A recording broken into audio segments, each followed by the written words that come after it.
अपन आज पढ़ने जा रहे हैं विशेषण। विशेषण किसे कहते हैं, विशेषण की परिभाषा पढ़ेंगे, उसके बाद धीरे धीरे करके अपन भेद पढ़ेंगे। तो अपन पढ़ रहे हैं आज विशेषण। विशेषण किसे कहते हैं, तो विशेषण की परिभाषा पढ़ते हैं।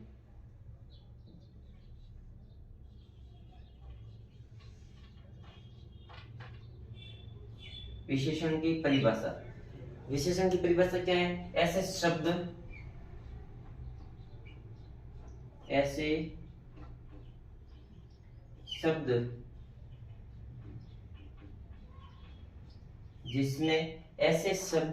जिसमें संज्ञा और सर्वनाम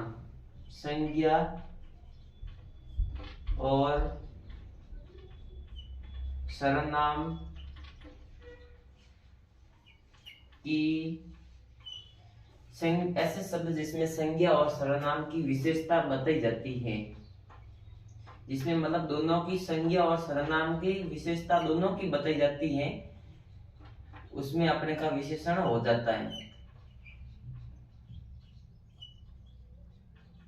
इसमें कहा ऐसे शब्द जिसमें संज्ञा और सर्वनाम की विशेषता बताई जाती है उसे विशेषण कहते हैं। उससे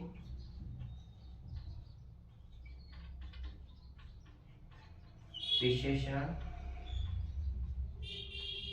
कहते हैं। और जिस शब्द की विशेषता बताई जाती है उसे विशेष्य कहते हैं। जिस शब्द की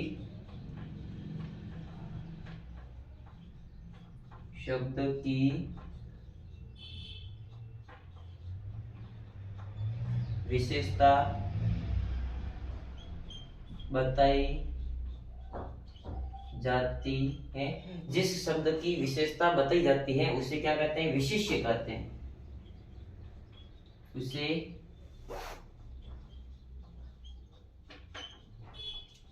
विशेष्य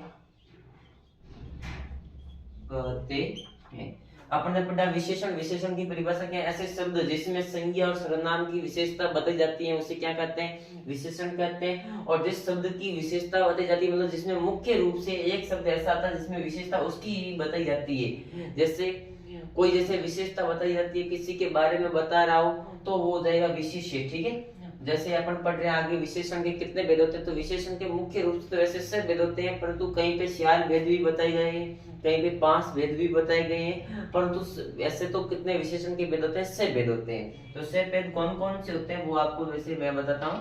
पहला होता है गुणवाचक विशेषण। दूसरा है परिमाणवाचक विशेषण।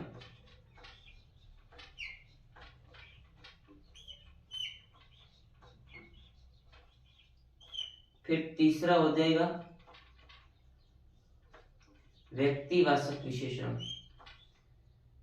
व्यक्तिवाचक ये संज्ञा में भी आता है और इसमें भी विशेषण में भी आता है। ठीक है, फिर हो जाएगा अपना संकेतवाचक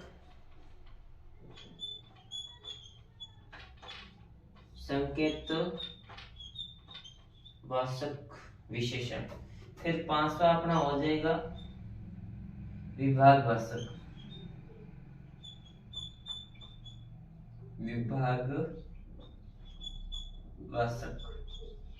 और अपना लास्ट रहेगा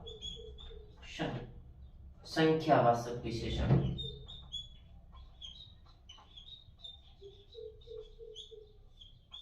तो अपन ने पढ़ा विशेषण किससे भेद होते हैं, तो कौन कौन से होते हैं, गुणवाचक, परिमाणवाचक, व्यक्तिवाचक, संकेतवाचक, विभागवाचक और संख्यावाचक। विशेषण के मुख्य रूप से तो 6 भेद होते हैं, परंतु ऐसा माना जाता है कहीं पे किताबों में दे रखा है अपने 4 भेद भी दे रखे हैं, कहीं पे 5 भेद भी दे रखे हैं, तो कहीं पे 6 भेदों का भी नाम आता है, परंतु अपने को 6 भेद ही पढ़ लेते हैं। तो अपन ने पढ़ा, फिर अब इनकी धीरे धीरे करते परिभाषा पढ़ते हैं। तो वैसे अपने को बस विशेषण तभी समझ आता है जब अपने संज्ञा और सर्वनाम पढ़ी हो। क्या संज्ञा और सर्वनाम पढ़ेंगे तभी अपने को विशेषण समझ में आएगा, नहीं तो विशेषण समझ में नहीं आएगा। इससे पहले अपने को संज्ञा पढ़नी पड़ती, संज्ञा के बाद में सर्वनाम पढ़ना पड़ता है। अगर डायरेक्ट सर्वनाम पढ़ते हैं तो अपने को समझ में नहीं आता है, इसलिए अपने को पहले संज्ञा पढ़नी पड़ती है, संज्ञा के बाद में सर्वनाम पढ़ना पड़ता है, उसके बाद में अपने को विशेषण पढ़ना पड़ता है। विशेषण में विशेषण की परिभाषा पढ़ते जिसमें इसमें आता है संज्ञा और सर्वनाम दोनों नाम आते हैं। क्या आते हैं, संज्ञा और सर्वनाम दोनों आते हैं। मतलब वाक्य में आपको संज्ञा और सर्वनाम दोनों मिल जाती है, और जिस शब्द के बारे में बताई जाती है तो वो हो जाएगा विशेषण हो जाता है। ठीक, विशेषण के बाद में अपन गुणवाचक, परिमाणवाचक, संख्यावाचक, संकेतवाचक, विभागवाचक और व्यक्तिवाचक, ये सब इसके भेद होते हैं। अब इनकी अपन पढ़ते हैं परिभाषा।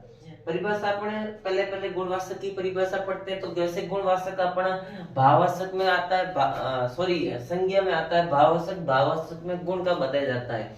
भाववाचक की परिभाषा क्या थी, जिसमें जैसे किसी व्यक्ति के गुण, दोष, दशा, धर्म आदि का नाम बताया जाता है, उसे भाववाचक कहते हैं। परंतु उसमें भाववाचक का क्या आ गया, गुणवाचक आ गया। इसमें क्या गुण बता रहा हूँ, वैसे वैसी परिभाषा इसकी है। इसमें परिभाषा में आ जाएगा जिस व्यक्ति के बारे में गुण, मतलब गुण, दोष, दशा, रंग ऐसा कुछ बताया जाता है, तो वहां पे क्या हो जाएगा, गुणवाचक हो जाता है। तो अपने को कंफ्यूज नहीं होना है। मतलब वहां पे आपको जैसे कोई क्वेश्चन पूछा जाता है तो वहां पे या तो कैसे विशेषण बताओ, या अगर वहां पे संज्ञा का पूछा जाएगा तो वहां पे आपको संज्ञा का बताना, संज्ञा की परिभाषा बताना भाववाचक में, ये ऐसा होता है। जैसे आपको विशेषण में पूछा जाए तो विशेषण में भी यही बताना। जैसे अपना हर वाक्य में हर अलग अलग टॉपिक पढ़ते हैं तो उसमें सेम का सेम तो पूछा जाता है। जैसे अपन इनमें सर्वनाम में पढ़ते हैं, संज्ञा में पढ़ते हैं, जैसे सभी में जैसे आता है, जैसे तो वैसे, तुम, मैं, वह, वे, ये तो सभी में सेम आता है, परंतु इनका अर्थ अलग अलग निकलता है। अपन हिंदी में पढ़ते हैं, हिंदी की जैसे अपन मात्रा, एक मात्रा गलत निकालने के बाद में अर्थ चेंज हो जाता है। इसी प्रकार अपने को इसमें मात्रा का ध्यान रखना, हर शब्द का अलग अलग अर्थ निकलता है। तो अपन क्या पढ़ रहे थे, विशेषण पढ़ रहे थे। विशेषण में अपन इतना पढ़ लिया, अब विशेषण की परिभाषा पढ़ते हैं। तो अपन पहले इनको रफ करना पड़ेगा। तो रफ करना पड़ेगा, चलो यहाँ लिख देते हैं, विशेषण की परिभाषा लिख देते हैं। विशेषण में अपने गुणवाचक की परिभाषा, तो यहाँ पे गुणवाचक,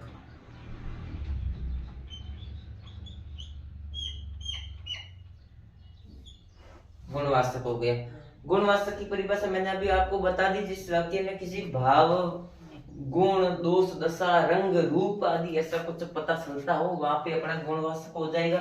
जैसे किसी का वाक्य बताया जाता है कि गुणवाचक का वाक्य, तो गुणवाचक का वाक्य वाक्य ऐसे पूछा जाएगा कि बोला जाए वह काला कुत्ता है, इसमें कौन सा विशेषण हो जाएगा, तो काला क्या हो जाएगा, काला के एक गुण हो जाता है, काला क्या रंग हो गया ना, तो काला क्या हो जाएगा, रंग हो जाएगा। तो काला इसमें क्या है, अपने गुणवाचक की परिभाषा पढ़ी है, काला गुण, गुणवाचक में काला आता है रंग, तो फिर क्या हो जाएगा, इसमें गुणवाचक हो जाएगा। सीधा सीधा डायरेक्टली अपने को बस देखना है, अपने को कंफ्यूज नहीं होना है। मैंने आपको अभी बताया है कि संज्ञा का अलग पूछा जाएगा, सर्वनाम का अलग पूछा जाएगा, विशेषण का अलग पूछा जाता है। तो उसमें आपको पूछा जाएगा कि इसमें कौन सा विशेषण आया है, तो आपको बस डायरेक्टली बताना है कि जिसमें रंग, रूप, दोष, दशा के बारे में पूछा जाता है या किसी के व्यवहार के बारे में पूछा जाता है, तो उसमें आ जाएगा गुणवाचक लग जाएगा। तो बस अपने को इतना ध्यान रखना है, जैसे वह काला कुत्ता है, या वह सुंदर व्यक्ति है, वह सुंदर महिला है, या किसी के और बता दे कि वह सुंदर वस्तु है, किसी वस्तु के बारे में बता सकते हैं, किसी कोई भी चीज, मतलब वस्तु, व्यक्ति, पदार्थ, किसी के बारे में पूछा जाता है, तो अपने को बस उसमें गुणवाचक करना है। विशेषण के रूप में पूछा जाता है तो वहां पे अपना क्या करना है, गुणवाचक करना है। फिर अपन पढ़ते हैं परिमाणवाचक। परिमाणवाचक में कहा जाता है माप तोल, किसी के बारे में, मतलब किसी वस्तु के बारे में माप तोल बताया गया हो, तो वहां पे अपना परिमाणवाचक हो जाए। परिमाण का अर्थ सीधा निकलता है, परिमाण मतलब इसका पूरा निकालना अर्थ, तो परिमाण में क्या हो जाएगा, जिसमें माप तोल बताया जाता हो वो परिमाणवाचक हो जाएगा।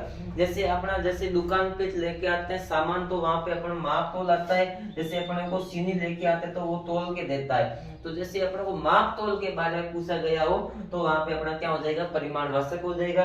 फिर आता है व्यक्तिवाचक। तो व्यक्तिवाचक अपने संज्ञा में भी व्यक्तिवाचक पढ़ते हैं, संज्ञा में व्यक्तिवाचक आता है, इसमें भी व्यक्तिवाचक आया, बस संज्ञा के स्थान पर इसका अलग अर्थ निकलता है और विशेषण में इसका अलग अर्थ निकलता है, परंतु संज्ञा की जैसा जैसा इसमें भी है। ठीक है। फिर आता है संकेतवाचक। संकेतवाचक बस इतना ही, किसी वस्तु की ओर संकेत करके बताया गया हो, ऐसा बताया गया हो कि वह एक लोटा है, तो वो क्या हो जाएगा, संकेत हो जाएगा। या ऐसा पूछा जाए कि वह एक व्यक्ति आ रहा है, वह एक व्यक्ति आ रहा है, क्वेश्चन क्या था, मैंने देखो क्या पढ़ा, वह एक व्यक्ति आ रहा है, वह एक व्यक्ति आ रहा है, मतलब इसमें क्या है, वह एक व्यक्ति आ रहा है, किसी की ओर संकेत कर रहा है, क्या कर रहा है, संकेत कर रहा है, तो बस सीधा सीधा हो गया कि संकेतवाचक हो जाएगा। मैंने ऐसा कहा वह व्यक्ति आ रहा है, मैं दूसरे की ओर संकेत कर रहा हूँ, आपको बता रहा हूँ, तो अपना मतलब अपन दोनों के नहीं होना चाहिए, मतलब तीसरे व्यक्ति के बारे में बात की जाती है, तो बस संकेतवाचक हो जाएगा। फिर आता है विभागवाचक। विभाग मतलब सीधा सीधा ऐसा समझ लो, विभाग मतलब समूह, जिसके बारे में मतलब किसी के बारे में कहा जाता है, तो वो विभागवाचक हो जाएगा। फिर आता है संख्यावाचक, जिसमें संख्या वो दी जाती हो।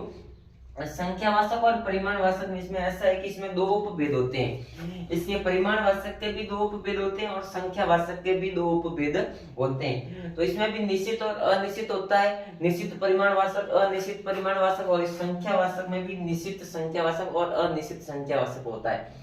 जैसे निश्चित संख्यावाचक, निश्चित मतलब किसी वस्तु के बारे में निश्चित बताया गया हो। जैसे संख्या, मुझे 5 किलो चीनी चाहिए, तो ये निश्चित हो गया, क्या हो जाएगा, निश्चित हो जाएगा।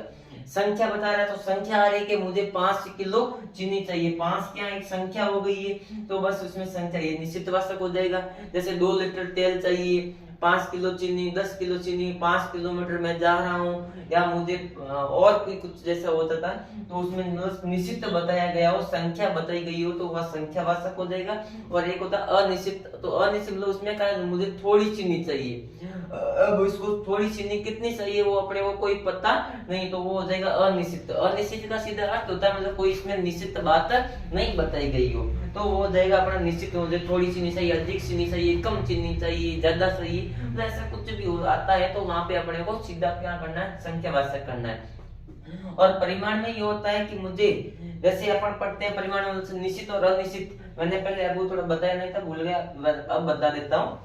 तो परिमाण में भी निश्चित और अनिश्चित होता है, उसमें भी किसी निश्चित वस्तु मात्रा के बारे में बताया, मात्रा या परिमाण तोल के बारे में पूछा गया, निश्चित तो वो निश्चित हो जाएगा, अनिश्चित थोड़ा कम ज्यादा अधिक, तो वहां पे हो जाएगा अनिश्चित वाचक हो जाएगा। ठीक है, बस इतना ही है, विशेषण ज्यादा लंबा चौड़ा नहीं है, बस इतना ध्यान रखना है। जैसे वाक्य आता है तो वाक्य को थोड़ा बहुत एक बार आप इसको रिपीट पढ़ लोगे तो बस अपने को समझ में आ जाता है, तो अपना विशेषण कंप्लीट हो जाता है। ओके।